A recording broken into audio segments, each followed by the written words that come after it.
جی السلام علیکم حسن بھائی، امید ہے خیر و عافیت سے ہوں گے۔ وعلیکم السلام۔ میرا سوال قانون اتمام حجت کی کچھ اطلاقی مباحث سے متعلق ہے۔ پہلا پوائنٹ تو یہ ہے کہ جو استاد ساجد حمید صاحب ہیں، ساجد حمید صاحب کیٹیگرائزیشن کرتے ہیں کہ قانون اتمام حجت کی کہ یہ پہلے درجے کا ہے، یہ دوسرے درجے کا ہے، یہ تیسرے درجے کا ہے۔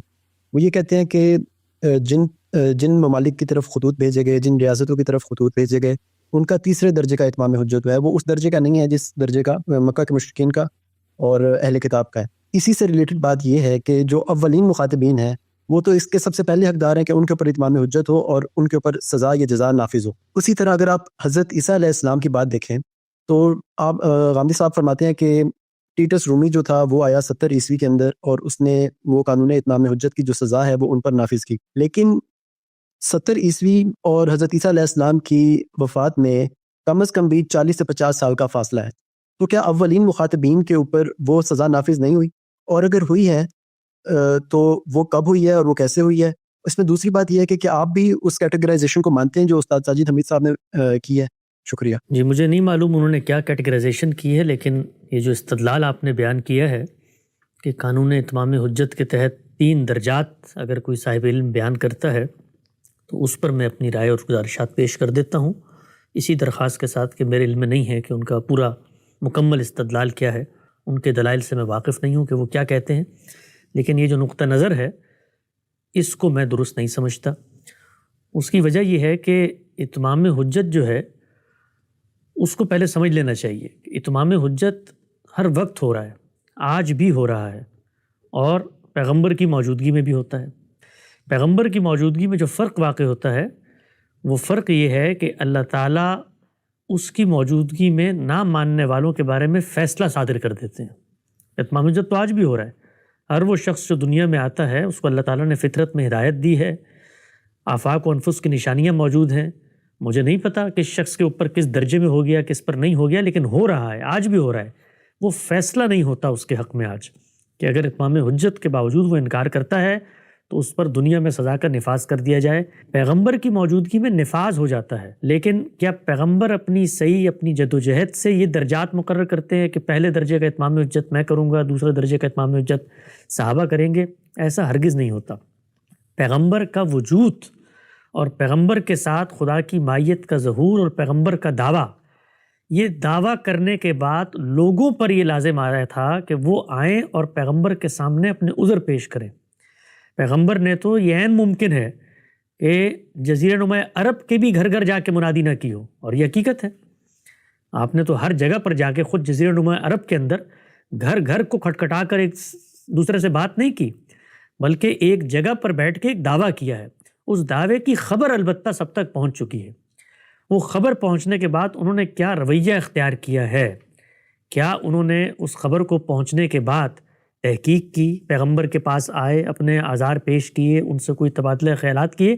یہ ان کی ذمہ داری تھی، یہ پیغمبر کی ذمہ داری نہیں تھی کہ وہ ہر شخص کو پکڑیں اور اس کے کان میں پورا کا پورا قرآن مجید پڑھ کے سنائیں اور کہیں کہ اب تم کوئی اشکال ہے تو میرے سامنے پیش کرو، پھر اس کے نتیجے میں اتمام حجت کر دوں گا۔ ایسا نہیں ہوتا۔ پیغمبر کا وجود ہی اتمام حجت کی علامت ہے۔ جب وہ وجود آ گیا ہے تو اب لوگوں کی ذمہ داری ہے کہ وہ آئیں، اور اگر انہیں پیغمبر کے اس دعوے کے اوپر کوئی تردد ہے تو اس کو پیش کریں۔ تو یہ جو گردو پیش کی ریاستیں ہیں، ان کو رسالت مآب صلی اللہ علیہ وسلم نے خطوط لکھے ہیں، اور خطوط لکھ کے اس واقعے کی خبر پہنچا دی ہے کہ پیغمبر مبعوث ہو چکا ہے، اسلام لے آؤ، اسی میں سلامتی ہے۔ ہو گیا اتمام حجت، پیغمبر کے وجود سے اتمام حجت ہو گیا، وہاں اس کے کھڑے ہو کر خدا کا علم بلند کرنے سے اتمام حجت ہو گیا۔ وہ پیغمبر ہے، وہ رسالت کا دعویٰ کر رہا ہے۔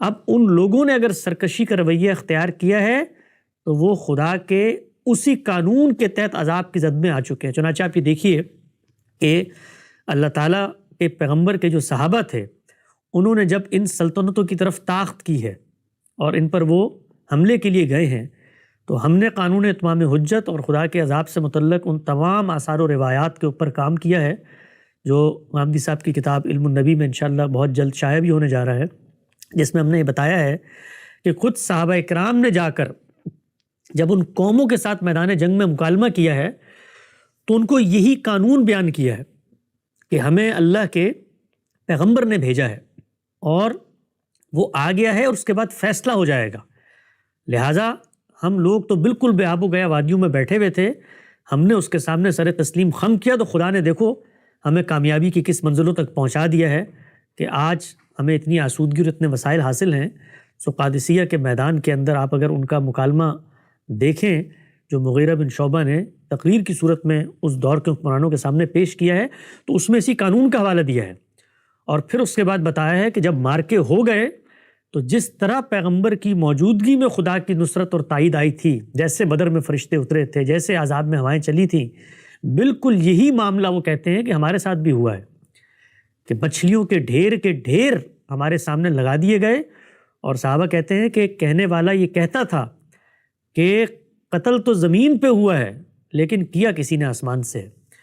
تو اللہ تعالیٰ کے پیغمبر کا ابتدائی مخاطب یا مشن آپ کہیے، ابتدا میں کون تھے؟ وہ تو جزیرہ نما عرب کے لوگ ہیں، اس میں بھی مشرکین مکہ ہیں۔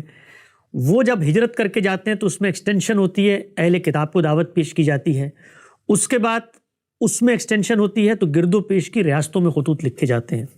تو اگر آپ بات یوں پیش کریں کہ اللہ تعالیٰ کے پیغمبر کی جو دعوت کے مراحل ہیں ان کے اندر یہ طبقات ہیں، تو آپ یہ کہہ سکتے ہیں کہ 3 مختلف طبقات کو آپ نے 3 مختلف وقتوں میں دعوت پیش کی ہے۔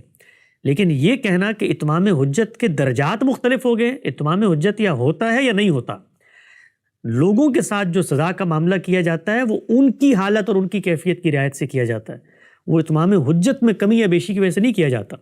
مثال کے طور پر جو سزا مشرکین مکہ کے لیے مقرر کی گئی ہے اس سزا کا نفاذ اہل کتاب پر نہیں کیا گیا، خود قرآن مجید نے بتا دیا ہے۔ کیوں نہیں کیا گیا؟ اس لیے کہ وہ اپنے دعوے میں خدا کو ماننے والے ہیں، خدا کی کتاب کے ساتھ جڑے ہوئے ہیں، اس لیے نہیں کیا گیا۔ تو یہ فرق اتمام حجت کی انٹینسٹی کی کمی یا زیادتی کی وجہ سے نہیں ہے، یہ لوگوں کے احوال کی رعایت سے سزا میں فرق ہو رہا ہوتا ہے۔ تو یہ بات ہم بیان کرتے ہیں، ہمارے ہاں بالعموم یہ کہا جاتا ہے نا کہ جی یہ فلاں جرم کے اندر سزا حدود کے تحت تو نہیں دی جا سکتی۔ کیوں؟ کیونکہ جو شرائط آپ نے رکھی ہیں حدود کی وہ پوری نہیں ہوتی، حدود کے جرم کے ثبوت کی، لہٰذا آپ حدود کے تحت تو اس کو سزا نہ دیں لیکن سیاستاً سزا دے دیں۔ تو یہ اس کا کیا مطلب ہے؟ اس پر بھی ہم یہی اعتراض کرتے ہیں کہ بھائی جرم جو ہے وہ یہ نہیں ہوتا کہ جرم 60% ہوا ہے یا 70% ہوا ہے لہٰذا حدود کے تحت تو سزا نہیں مل سکتی، سیاستاً جرم یا ہوتا ہے یا نہیں ہوتا۔ تو اتمام حجت یا ہوتا ہے یا نہیں ہوتا، یہ کہیں نہیں ہوتا کہ اتمام حجت جو ہے وہ 50% ہوا ہے یا 60% ہوا ہے یا 70% ہوا ہے۔ یہ جتنی گرد و پیش کی ریاستیں ہیں یہ ان کی ذمہ داری تھی کہ وہ اللہ کی پیغمبر کی بارگاہ میں پہنچتے، حاضر ہوتے، بالکل اسی طرح جیسے جزیرہ نما عرب کے اندر بیٹھے ہوئے مختلف گھروں کے مکینوں کی ذمہ داری تھی کہ وہ جب خبر پہنچ گئی ہے تو وہاں پر آئیں۔ تو یہ بات تسلیم نہیں کی جا سکتی کہ اتمام حجت کے مختلف درجات ہیں، اور ایک درجہ جو ہے وہ فقہا کا ہے، ایک صحابہ کا ہے، وہ بھی اتمام حجت کرے، اور ایک پیغمبر نے کیا ہے۔ اتمام حجت آج بھی ہو رہا ہے، 7 ماہ کے دور میں بھی ہوتا تھا، ان کے دور میں فیصلہ کن ہو جاتا تھا، نتیجے کے اعتبار سے ہمارے بارے میں قیامت میں ہوگا۔ اور گرد و پیش کی جو ریاستیں ہیں وہ اسی قانون اتمام حجت کے تحت، لوگ عام طور پہ یہ بھی غلط فہمی پیدا کرتے ہیں کہ خط لکھنے سے کیسے اتمام حجت ہو گیا۔ خط نہیں لکھا گیا، وہ ایک پیغمبر کا وجود اور دعویٰ ہے اس ملت کے اندر جو اتمام حجت کا باعث بن رہا ہے۔ یہ لوگوں کے اندر کمی ہے، کجی ہے، ان کے دلوں میں تیڑ اور زیغ ہے کہ وہ اس پیغمبر کے دعوے کی طرف التفات نہیں کر رہے۔ اتمام حجت اس کے وجود سے ہو گیا ہے، اس کے دعوے سے ہو گیا ہے، خدا کی مائیت کے ظہور کو دکھانے سے ہو گیا ہے۔ اب لوگوں کی ذمہ داری تھی، تو خط لکھ کے اتمام حجت نہیں کیا گیا، خط لکھ کر اس بات کی خبر دی گئی ہے، الٹیمیٹم دیا گیا ہے کہ یہ جو چیز تمہارے علم میں آ چکی ہے کہ یہاں پر ایک خدا کا رسول مبعوث ہو چکا ہے، اس کے ساتھ خدا کھڑا ہوا ہے، وہ اللہ کی کتاب پیش کر رہا ہے، آؤ اور اس سے یہ کتاب حاصل کرو، اور اگر کوئی عذر ہے تو اس کی بارگاہ میں رکھ دو۔ تو ان لوگوں نے اس کا کوئی جواب نہیں دیا، گویا اتمام حجت ہونے کے باوجود انکار کر دیا۔ تو اس انکار کی تنبیہ ہے جو ان خطوط میں بھیجی گئی ہے۔ اب کوئی شخص آگے بڑھ کے یہ کہے کہ نہیں جی ان کو تو خبر ہی نہیں تھی، خبر نہیں تھی تو ان خطوط کے جواب میں حاضر ہوتے پیغمبر کی بارگاہ میں اور کہتے کہ جی جو آپ نے ہمیں خط لکھا ہے ہم تو آپ کے اس دعوے کو درست نہیں سمجھتے یا قابل اعتراض نہیں سمجھتے، یہ ہمارے دلائل آپ پیش کریں۔ نہیں، انہوں نے اپنے تمرد میں، سرکشی میں، استکبار میں اس کو رد کر دیا۔ جب رد کر دیا تو پھر اللہ کا عذاب ان پر مسلط ہوا، اور خود سورہ توبہ کے اندر اللہ تعالیٰ نے بتا دیا ہے کہ یہ عذاب یا تمہارے ہاتھوں سے آئے گا یا آسمان سے آئے گا۔ اور ساتھ آپ صلی اللہ علیہ وسلم نے پیشن گوئی فرمائی ہے، ہم نے وہ تمام روایتیں جمع کی ہیں جن کے اندر اللہ نے بتا دیا ہے کہ یہ میرے صحابہ کے ذریعے سے ان کے اوپر اس عذاب کا نفاذ ہوگا. تو یہ تو پہلی چیز کے اوپر میرا طالبانہ تبصرہ ہے. جہاں تک دوسری بات کا تعلق ہے کہ سیدنا مسیح کے دور کے اندر یہ جو تیتس رومی کی صورت میں عذاب آیا ہے، تو وہ مثال کے طور پہ جو نسل موجود ہے، نسل تو موجود ہے اس لیے کہ اتنی عمر تو بالعموم ہوتی ہے، 70-80 سال وہی نسل ہے جس نسل کے اوپر وہ عذاب آیا. بلکہ خود بائبل کے اندر آتا ہے کہ جو بچہ ہے یا بوڑھا نہیں ہوگا اس سے پہلے یہ عذاب آ جائے گا. تو اس دوران کوئی لوگ دنیا سے رخصت ہو گئے ہیں، تو یہ تو پیغمبر رسالت مآب صلی اللہ علیہ وسلم کے اتمام حجت کے دوران بھی لوگ طبعی موت مر رہے تھے مکہ کے اندر. غزوہ بدر کے بعد بھی بہت سارے لوگ ہیں، اور موت و حیات کا کارخانہ تو چل رہا ہوتا ہے. تو خدا کے جو عمومی قوانین ہیں وہ تو جاری ہیں، اس میں لوگ مر بھی رہے ہیں، اس میں لوگ پیدا بھی ہو رہے ہیں. خود رسالت مآب صلی اللہ علیہ وسلم کے عہد کے اندر آپ سوچیں نا، 63 سال آپ نے گزارے ہیں، آخر کچھ نئے لوگ پیدا بھی ہوئے ہوں گے، آپ کے انتقال سے 2-4 سال پہلے بھی پیدا ہوئے ہوں گے. تو یہ کام اپنی جگہ پر ہو رہا ہوتا ہے، سیدنا مسیح کے دور میں بھی ہو رہا تھا. ممکن ہے ان کے مخاطبین میں سے کئی لوگ ہوں جو فطری طور پہ دنیا کے قوانین کے تحت انتقال کر گئے ہوں، ان کے ساتھ پھر آخرت میں اللہ تعالیٰ اسی رعایت سے معاملہ کریں گے کہ یہ پیغمبر کے اتمام حجت کے انکار کے بعد یہ آیا ہے، تو اس کا عذر قابل قبول نہیں ہوگا یا قابل مسموع نہیں ہوگا. باقی سیدنا مسیح کے عہد میں جو عذاب آیا وہ اسی نسل کے اوپر آیا جس پر انہوں نے اتمام حجت کیا تھا. جی بہت شکریہ حسن بھائی. اور